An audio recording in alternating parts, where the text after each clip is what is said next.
Hello guys, and welcome here to Out of Turn 4. I'm Brian here with you this week. Coming up on the show, we are going to talk about NASCAR at Nashville. I'll give my thoughts on the whole weekend.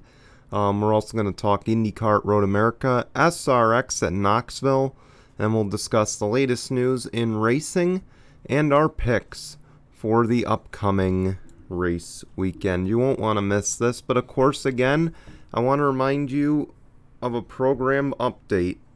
Sorry, I had to check something.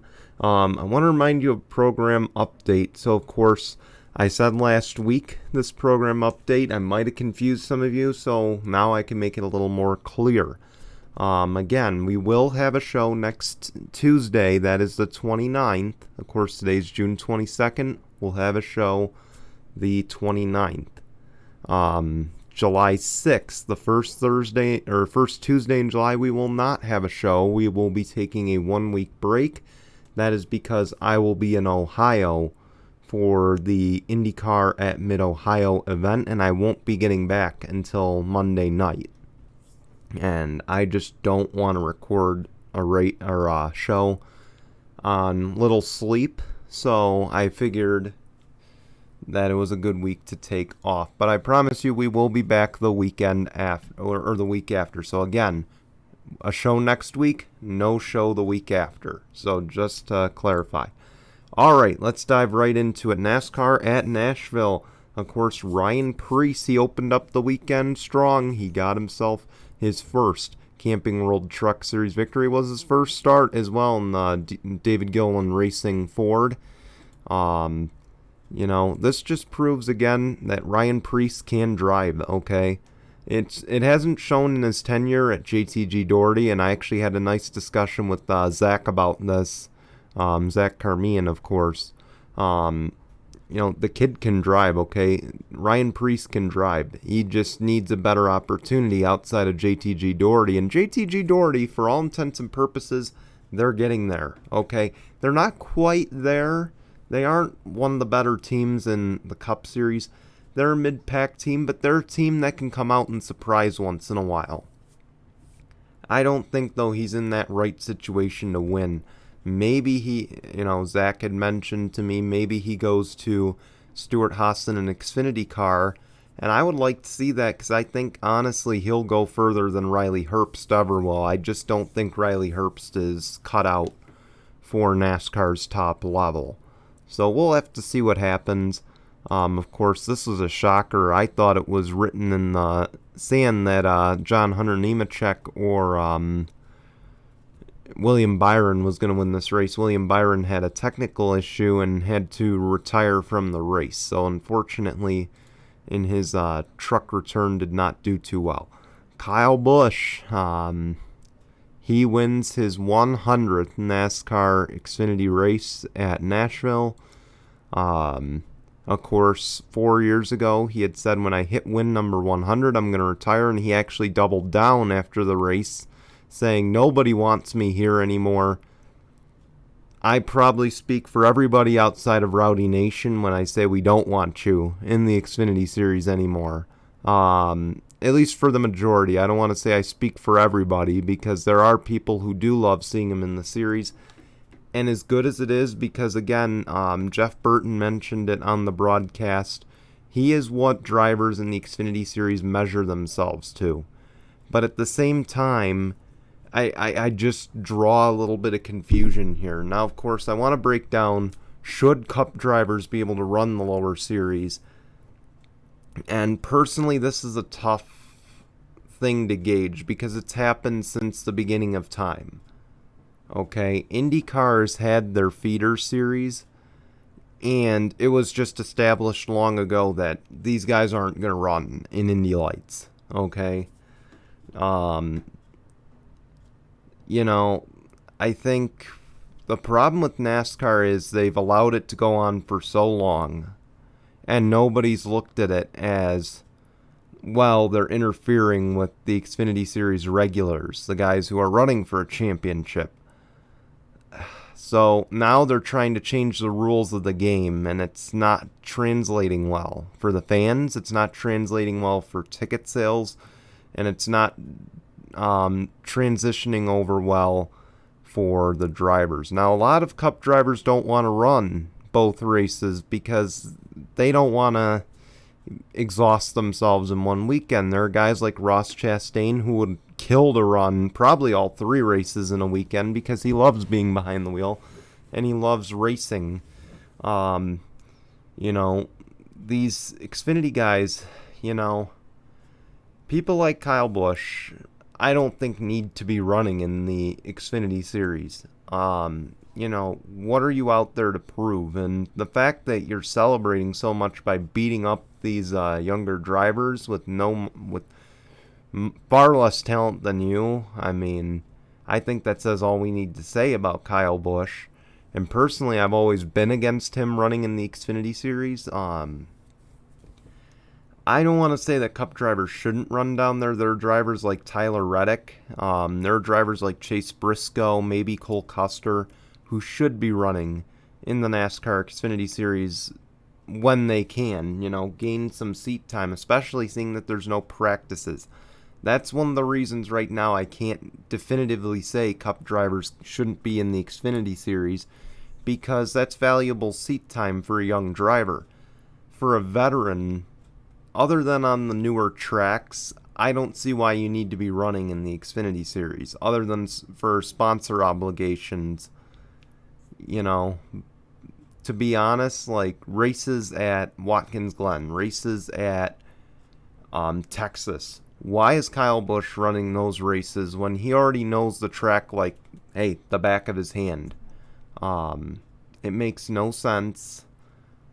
I just don't get it. I get it if he wants to run Road America because, hey, that's seat time and he needs the seat time for that. So does everybody on the Cup circuit. Because maybe they aren't involved in a tire test. So that I completely understand. What I'm going to refuse to understand is why you need to run on a track that we've run for years and years and years, and you have to run in the Xfinity Series or the Truck Series.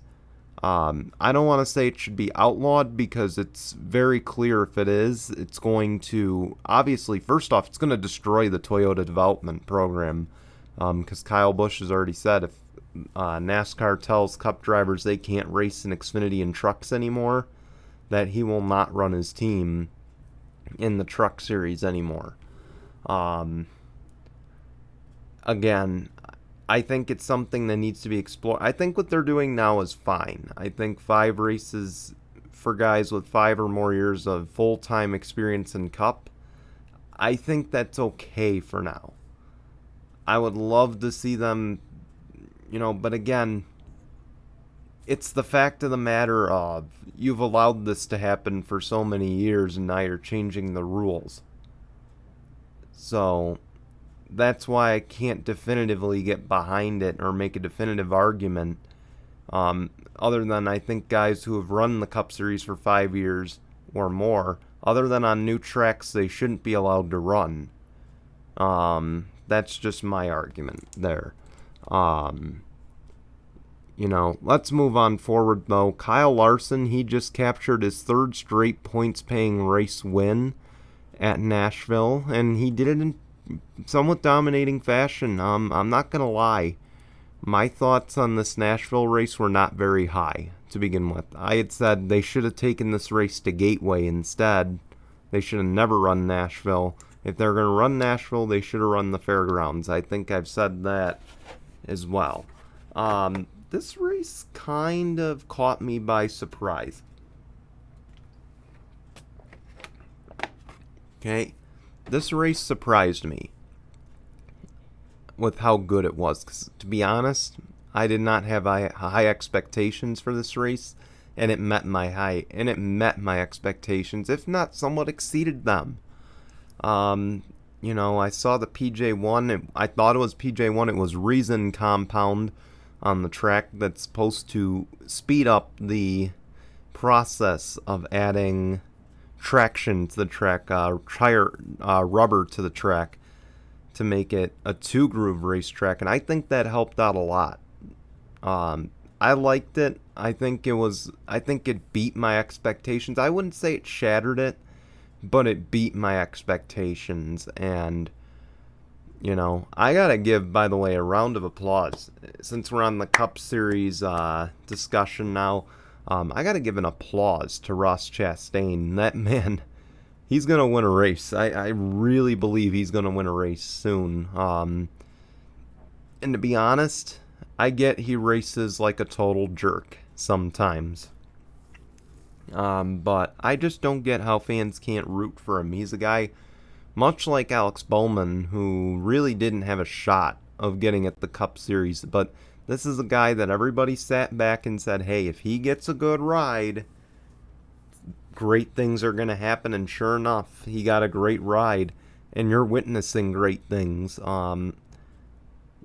I think he's going to have to win to make the playoffs, and I think it's possible. I think the last few races have shown. I mean, this race showed, he showed he was probably the second best car in the whole field, and that's rare from the Ganassi stable, okay? That's extremely rare from their stable. So I think, he will probably get a win, maybe at Daytona.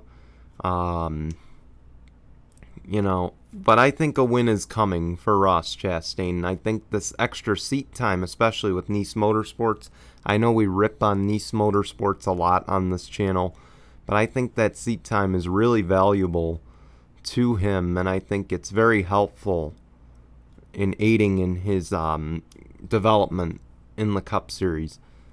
So I'm excited to see what he does. Let's move forward now to IndyCar at Road America. Alex Palou has become the second two-time winner this season. He wins his second career race as well.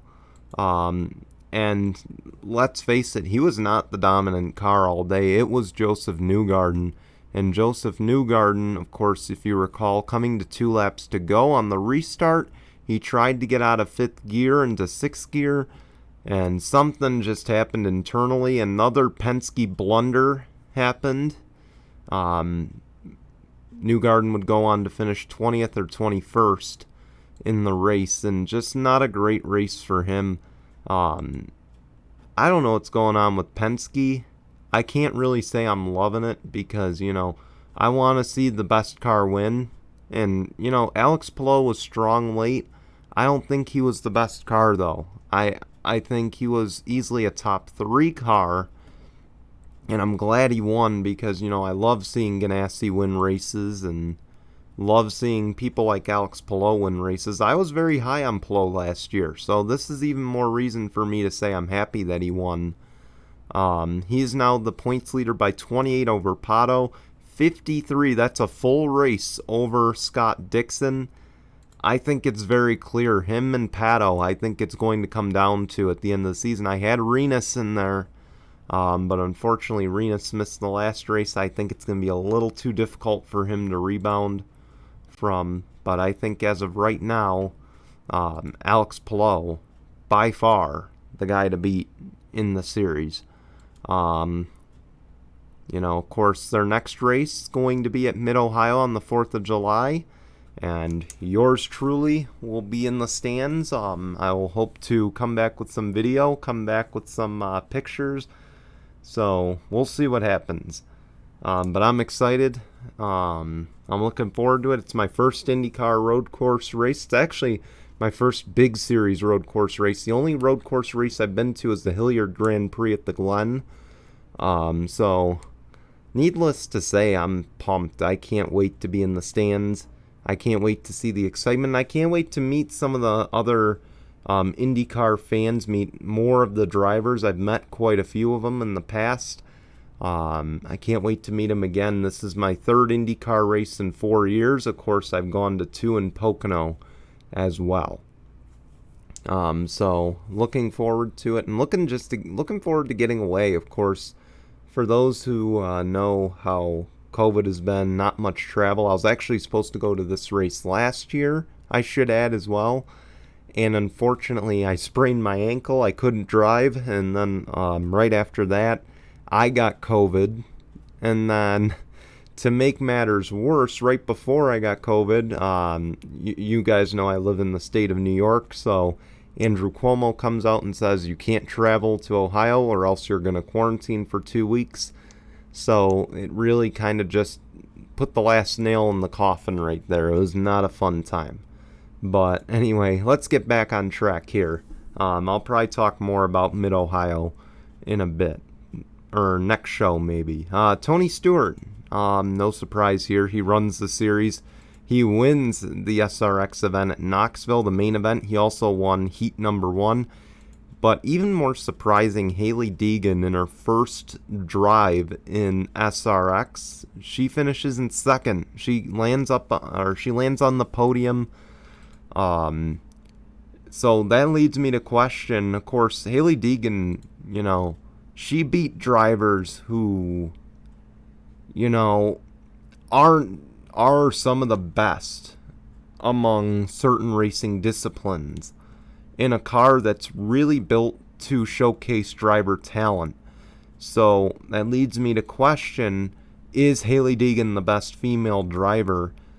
And as much as I hate making this comparison, because to be honest, I don't like to label it as the best female driver. But for the sake of it, I guess I will, and I'm going to say she is right now. Look, the Truck Series is not really a good measure of it, to be honest. I don't think you can judge her current truck season, of course. That series is so far different. There's so many varying strategies. There's so many there's so many teams with different equipment, She's not having the best year over there. I think Knoxville will be a real chance to showcase her talents. I feel like dirt racing is more her talents than certain ovals, but I want to see what she does over there. I want to see what she does in general. But I think this showed that she is a very, very talented young driver, and she's going to be, assuming that she gets her act together in the Truck Series, maybe the Xfinity Series, I think she's a driver that can prove that, I think she could find victory lane in NASCAR's Premier Series if she keeps working as hard as she is. And she worked very hard in that SRX race. And, of course, she was battling with Tony Stewart for quite a while, too. So that's another thing. But I'll admit SRX looked a lot better this weekend. So no real complaints there. And CBS really looked good. CBS is really looking promising, to say the least. But let's move forward. We got the latest news now. Of course, Colleague Racing has announced they have bought 2 charters from Spire Motorsports. They will now field Justin Haley full-time in 2022 with AJ Allmendinger on a part-time schedule and a full-time NASCAR Xfinity schedule. That's the only Xfinity Series confirmation for Colleague right now. Of course, one of those charters that Colleague bought, it is actually the charter that was leased by Trackhouse Racing. And apparently Trackhouse and Justin Marks very upset right now because they feel like they've got gypped out of their charter. And to be honest, they have every right to be upset, but this is a season where charters are going to be worth way more because the demand is so far up. I'm kind of disappointed to see that Trackhouse doesn't have a charter yet for next year, and to be honest, Colleague now ran the table. Colleague runs the table now. Okay, he owns 2 charters. He didn't lease these. He bought them, and we knew. I had a feeling Spire was going to make a deal with them, just based on the fact that Justin Haley is a Spire driver. He's with Spire Agency right now. I kind of had a feeling that if they were going to put Justin Haley in a car, Spire was going to be willing to help him out. And as much as I hate that Spire did this to Trackhouse Racing, another team looking to expand into the NASCAR Cup Series, I just disagree with, the fact they let him on. But I think, again, I've stated it so many times that college racing, this is the kind of team we need at the cup level, okay? This is a family-type atmosphere. This is the kind of team, let me put it this way, Matt Collig, if you're watching this, boy, you are the kind of owner I would want to work for, okay? You are the kind of boss I would want to work for. Same thing with Chris Rice. Everything I've heard about Collig Racing, and I'm not butt-kissing here, I'm serious. They are the kind of people I would want to work for. So, I'm excited to see what they will do in the Cup Series. I don't know if Justin Haley might have been the best option, but, to see Justin Haley get a chance, I think that's great. And I can't wait to see what Collig does at the Cup level. Another Chevy team, though, has announced they will be moving up as well, and that is, of course, GMS Racing. They are moving up from the NASCAR Truck Series to the NASCAR Cup Series. It is unclear if they're going to run full-time or part-time. I'd imagine it's going to be part-time.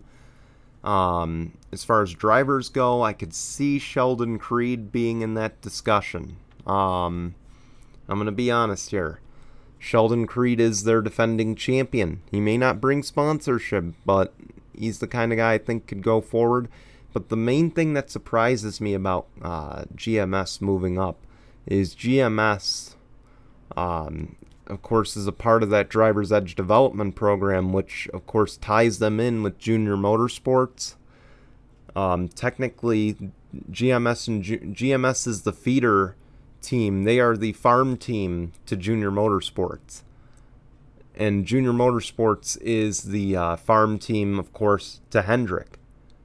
So this is where it kind of seems a little weird that Spire would move up to, or not Spire, GMS would move up to the Cup level. Excuse me. And to be honest, this is just even more reason why we need the charter system gone. Okay, we need it gone at this point. It needs to be an open series again at this point. We've got 30, we've got over 40 teams, I would guess, right now. I would guess about 41, 42, maybe now 43 teams that are running the Cup Series next year. I imagine this is not the last announcement we're going to hear either. So we need to explore this now. If I'm in the NASCAR front office, we need to explore this now, because at the end of the day, Trackhouse might not have a charter. 2311, if they add a second team, they may not have a charter. Rick Ware Racing has 4 charters. Starcom has a charter. Now we're going to see good teams that are coming in that might not make the field. And, not just that. I mean, with all those teams, those are the teams that are going to hurt week after week because they don't have a charter to race. So, I don't agree with this. I think they need to re-explore the whole charter system and maybe just say it's for the first 5 races. After that, you're on your own. You're going to have to qualify on time, or re-explore how you're going to work the charter. But something needs to be done. So, needless to say about that. Of course, now on to our next story. NTT IndyCar Series and NBC Sports reportedly are closing in on a deal that will involve IndyCar being on NBC from 2022 and beyond. Not exactly sure how long. This is news to me because I thought IndyCar had one more year on their current deal, and apparently now they don't. This is the contract year, and apparently NBC's ratings for the Indianapolis 500 are motivating IndyCar and NBC to get this deal done. And I question why. You heard me last week. I was very adamant that I'm not a fan of how NBC and IndyCar have handled this. I'm not a fan of this, okay? And it's reported that CBS and Fox also reached out to IndyCar and asked them, but apparently those deals were not seriously considered. Why? Okay, let's flash back here. You were disrespected. Okay, you were disrespected by NBC last week at Belle Isle by being preempted by Premier League lacrosse and then a lower tier tennis match. Not to mention this weekend at Road America, we only got one interview out of three. Like I said, everyone wanted to hear what Newgarden had to say. Everyone watching the IndyCar race seriously wanted to hear what Newgarden had to say after that blunder at the end. That said, NBC didn't give that to us. And I'm telling you, and I kid you not, NBC pre-race show for NASCAR was supposed to start at 2:45. The race concluded at 2:30. They interviewed Joseph Newgarden in victory lane about 6-7 minutes later after he did his slow victory lap and got into victory lane. It's 2:40 now. They finish up the interview. They close up with their final thoughts, and not even 2 seconds later, we're flipping right over to Nashville. Dale Jr., Brad Paisley take it away. And, again, this pre-race show wasn't supposed to start until 2:45. You're telling me in that 3 to 4 minute time frame you couldn't fill up time talking about other things, maybe even, like I said, interviewing Joseph Newgarden? And this isn't the first time IndyCar has been preempted or second-tiered or put in the rear view by NBC. Not to mention a lot of the green flag runs. IndyCar is known for having racing be side by side, meaning if there's a commercial,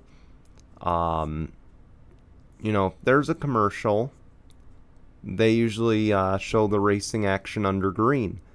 They showed so many commercials under green. We'd come back, then there'd be a caution, and we're like, what the hell happened? Like the Jimmy Johnson spin, for one. I was sitting there like, what the hell happened? And then the next thing I know, Marcus Ericsson's wrecking. Then they go back to commercial, and it's side by side, under caution. Who cares about side by side under caution? You want to do a full commercial break and not show us any action on track? Why not do it under the caution?